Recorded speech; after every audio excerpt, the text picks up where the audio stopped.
Attığı her adım, paylaştığı her fotoğraf sosyal medyada gündem oluyor. Şöhreti ülke sınırlarını aştı, İspanya'da, Latin Amerika'da hayranları var, Akın Akınözü'yle buluştuk, Berkeley'deki matematik eğitiminden oyunculuğa uzanan serüvenini, aşkı ve hayatının bilinmeyenlerini konuştuk, övgü de yergi kadar tehlikelidir. Mesafeli duruşumun arkasında biraz da bu yatıyor olabilir. Kendimle ilgili hislerimi dışarıdan gelen yorumlara göre şekillendirmiyorum. Haberimizin detaylarına geçmeden önce videonun aşağısından 2 saniyenizi ayırıp kanalımıza abone olursanız ve beğenirseniz çok sevinirim. Şimdi ise haberimizin detaylarına geçelim. Twitter'ın Trend Topic listesinde adını sık sık görebilirsiniz. Hep gündemde ama çok fazla gazete söyleşisi vermiyor. Bu yüzden onu çok merak ediyordum. Sonunda yeni dizisi, Kaderimin Oyunu, için buluştuk. Keskin ve güçlü yüz hatlarına sahip, bu ona, cool ve biraz sert bir hava veriyor. Gülümsediği andaysa bir bakıyorsunuz karşınızda çok sevimli bir adam var. Diğer meslektaşlarından nasıl ayrıştığını, parmak izimizde taşıdığımız özgünlüğümüze hak ettiği değeri verip onu ifade edebilme cesareti buldukça daha çok parlıyoruz ve fark yaratıyoruz, diye anlatıyor. Çok popülersin ama aradım taradım, pek gazete röportajına rastlayamadım, 3 milyonun üzerinde takipçin olmasına rağmen paylaşımların da az. Bu sır perdesi neden? Dengeli ve mesafeli bir duruşa sahip olmayı seçiyorum. Bu durum bazen gizemli olduğum algısı yaratabiliyor. Halbuki amacım beni takip eden ve destekleyen herkese doğru beni yansıtabilmek. Game of Thrones dizisinde rol alan Peter Dinklage bir röportajında, Marlon Brando döneminde sosyal medya falan olmadığı için biz onu sinemada izlediğimizde, canlandırdığı karakteri satın alıp inanıyorduk, demişti. Şimdi diziden bir gün önce Instagram'da bir paylaşımın görülünce izleyicinin oynadığın karaktere inanması zorlaşıyor. Bir de bazen sosyal medya, araç işlevini kaybedip amaca dönüşüyor. Hatta onun için yaşar hale geliyoruz. Bu yüzden mesafemi koruyorum. Kafamın orada olmasındansa çevremle ilgili farkındalığı korumak ve anda kalabilmek derdindeyim. O zaman şu sır perdesini birlikte aralayalım. Olur, elbette şartlar el verdiği kadar. Ankaralı olduğunu biliyoruz. Ötesinde nasıl birisin? 31 yaşındayım ve tek çocuğum. Annem konservatuvar mezunu. Ama tiyatrodan çok dublaj sanatçılığına yoğunlaşmış. TRT'nin eskiden getirdiği yabancı dizilerin çoğunun kadın başrollerini annem seslendirirdi. Babam devlet görevlisiydi. Ecevit döneminde özelleştirme başkan yardımcılığı ve başbakan danışmanlığı yaptı. Sonra özel sektöre geçti. Şimdilerde hem dinleniyor hem de üzerinde çalıştığı bir senaryosu var. Çocukken tutkun matematikmiş, doğru mu? Evet, matematik ve fen konularına çok meraklı bir çocuktum. Neden seviyordun? Çünkü problem çözmekten keyif alıyordum. Lisede fizik bana tat vermeye başlamışken bir süre sonra geometri kanıma girdi ve kendimi matematiğin içinde buldum. Üniversitede okuyacağım alanda beni ne diri tutar diye düşünürken matematik okumaya karar verdim. Nerede? Bir senelik Wisconsin Üniversitesi maceramın ardından Santa Monica College'a gittim, ardından UC Berkeley'e transfer olup uygulamalı matematik okudum, böyle bir eğitimin ardından oyunculuğa geçiş nasıl gerçekleşti, Berkeley'de okurken gerçekten ne istediğimi sorgulamaya başladım. Sanırım insan hayata adım atmaya yakın, gerçekten ne istiyorum, gibi sorgulamaların içine giriyor.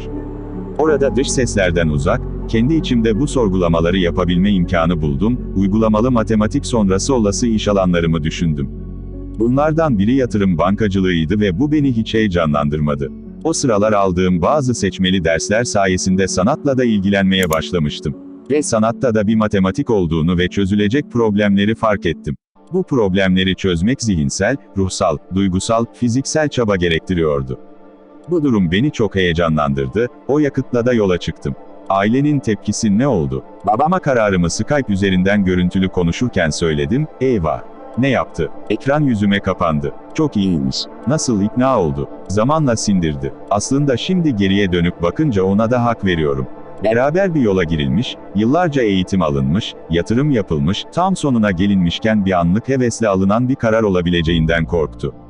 Annem, babamı dengeledi. Ben de kararımla ilgili çok nettim, babamın karşısında kararlı durabildiğimde bu bana herkesin karşısında kararlı durabilecek gücü verdi ve onun sınavını geçebildiğim gün hem önümdeki bütün engelleri kaldırdım hem de hayatımdaki en güvendiğim akıl hocamı kazandım. Peki, nasıl keşfedildin? Türkiye'ye döndükten sonra İstanbul'a geldim. İpek Bilgin'le çok eskiden tanışırız. Craft Atölye'de bir süre eğitim aldım. O sırada atölyenin bizi yönlendirdiği bir deneme çekiminde bir menajerin ilgisini çektim ve onunla çalışmaya başladık. Katıldığım sayısız deneme çekiminden sonra bir gün, Muhteşem Yüzyıl, Kösem, denemesine çağrıldım. Zeynep Günaytan Hoca deneme çekimine geldi ve odada, ben daha oradayken, tamam, dedi. O anki heyecanımı unutamam. Hatta üstümü başımı çekimin yapıldığı odada unutup ayaklarım yerden kesilmiş bir şekilde çıkıp gitmişim. Bu şekilde başlayan kariyerim şimdi, Kaderimin Oyunu, dizisiyle devam ediyor, hep böyle yakışıklı mıydın? Ben kendimle hep barışıktım. Şu dönemde de öyle, lise yıllarında 120 kiloyken de öyleydim. Neden kilo verdin o zaman? Aynada baktığım adamla ilgili sıkıntım yoktu, huzurluydum ama biraz tembelmişim. Artık sağlığıma dikkat etmek ve bir takım fazlalıklarımdan kurtulmak için gerekli eylem iradesini göstermenin zamanı diye düşündüm. O dönem bana, hala devam ettirdiğim spor ve bilinçli beslenme gibi alışkanlıklar kazandırdı. Ama en önemlisi güçlü bir eylem iradesiyle her şeyin mümkün olduğunu. Çok keskin yüz hatlarına sahipsin. Estetiğin var mı? Hiç estetiğim yok. Herkesin seksi bulduğu bir adam olarak sen aynada kendini nasıl buluyorsun? Övgü de yergi kadar tehlikelidir. Mesafeli duruşumun arkasında biraz da bu yatıyor olabilir. Kendimle ilgili hislerimi dışarıdan gelen yorumlara göre şekillendirmiyorum. Aynaya baktığımda farklı renklerimin ve bana hissettirdiklerinin tadını çıkarmaktan çekinmiyorum. Onlar benim için bazı durumların ve şartların getirdiği tepkiler. Kaderimin Oyunu, Star'da başladı.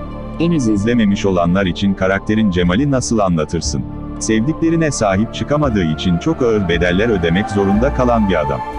Genç yaşında aldığı kararların yüklediği sorumlulukları taşıyacak olgunluğu gösteremiyor ve bu sorumlulukların altında eziliyor, üzerine en büyük hatam, diyeceği bir seçim yapıyor. Bu karakteri seçmemdeki sebep, Cemal'in kendi kaderinin oyununda asıl değerin ne olduğunu anlayıp bu değer için tekrar bir mücadele vermesi ve oyundan özgürleşerek çıkabilmesi için ona yol arkadaşlığı yapmaktı. Nasıl bir hikaye izleyeceğiz? Karakterlerimizin kendi kader oyunlarında yaptıkları seçimleri ve bu seçimlerin doğurduğu duygusal çatışmaları hayatın spontane ritminde gerçek bir yerden işleyerek izleyicilere kendi kader oyunlarını sorgulatıp bazı cevaplar buldurmayı umut eden bir iş, özel bir hazırlık sürecin oldu mu? Önceki projemde yolumun kesiştiği Beyti Engin'le çalıştık, hikayenin zenginliğini ve karakterin yolculuğundaki duygusal derinliği onun sayesinde daha iyi kavrayıp özümsedim. Başrolü Öykü Karayel'le paylaşıyorsun. Senin hayalin bu projede onunla oynamakmış sanırım, evet. Projeyi okuduğumda Asiye karakterinde Öykü'yü gördüm. Başka bir alternatif de düşünemedim. Bunu menajerim Günfer'le, günaydın, de paylaşmıştım, meğer o sırada Öykü'yle imza noktasına gelinmiş bile.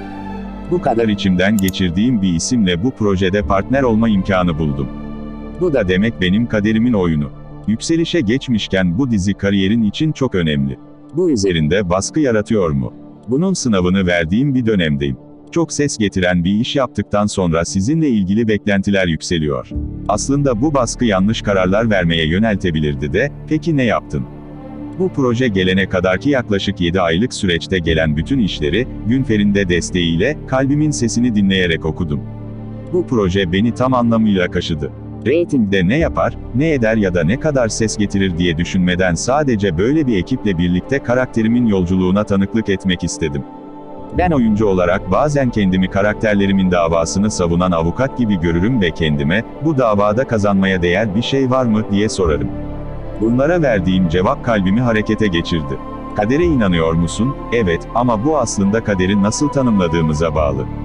Sen kaderi nasıl tanımlıyorsun? İçimizdeki boşluğu doldurmak için gerekli olan dersleri bize öğretmeye çalışan ve öğretene kadar da tekrar başka oyunlarla bu dersleri karşımıza çıkaran, seçimlerimizde bizi özgür bırakan ama sonuçlarından sorumlu tutan, anladığımızda da bizi aydınlatan hayat senaryomuz. Kısa sürede bu kadar tanınmak, ilgi görmek, böyle şöhret olmak korkutucu mu? Popülerliğin böyle bir çağda birden gelince korkutucu tarafları olabiliyor. Ama demek ki ailemden kaynaklı sağlam bir altyapım varmış. Bu süreçte köklerime tutunabildim ve savrulmadan yoluma devam ediyorum. Sandra Peştemalciyan'la 5 yıla yakındır birliktesiniz. Şöhret ilişkini nasıl etkiledi? Bir önceki işim sebebiyle Mardin'de neredeyse 3 yıl kalmam gerekti. Hem uzakta olmak hem de hayatımda hızla bir şeylerin değişmesi ilişkimizi ciddi bir sınava soktu diyebilirim. Geldiğimiz noktada, bütün bu süreci birbirimizin elini hiç bırakmadan, birbirimize destek olarak aşabildiğimiz için çok daha güçlü ve anlamlı bir ilişkimiz var. Genç, yakışıklı, yeteneklisin, seni beğenen çok kadın var. Hiç aklının başkalarına kaydığı olmuyor mu? Bir şeyi yok saymak, yok etmek seni güçlü kılmıyor. Aklımın kaymasının çok muhtemel olduğu bir durumdayım ama bence bütün bu olasılıkların mevcudiyetinde hala istediğim gerçekliği Sandra'yla bulabildiğim için ilişkimiz değerli ve anlamlı.